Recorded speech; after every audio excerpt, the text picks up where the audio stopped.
তাহলে তুই সিদ্ধান্ত নিয়েই নিয়েছিস, তাই না? মিয়া ভাইয়া, মেয়েটাকে আমার খুব পছন্দ হয়েছে,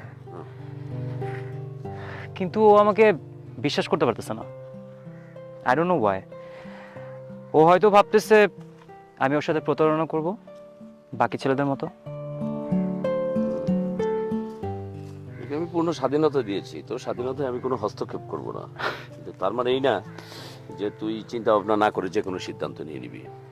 যে কোনো সিদ্ধান্ত নেওয়ার আগে চিন্তা ভাবনা করে নিজের মন থেকে যে সিদ্ধান্তটা সায় দেবে ঠিক ওইটাই করবি, বুঝতে পারছিস?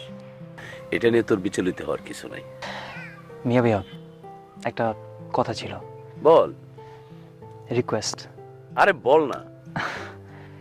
তুমি কি আমার জন্য মেয়েটার বাসায় যেতে পারবে? কি বলিস? অবশ্যই যাব। আরে লাইফটা তোর, সিদ্ধান্তটা তোর, কিন্তু আমি তো তোর বড় ভাই। যতটুকু সাপোর্ট দেওয়া দরকার বড় ভাই হিসেবে তার চেয়ে অনেক বেশি দেব। চল। লাভ ইউ ভাইয়া। Love you too.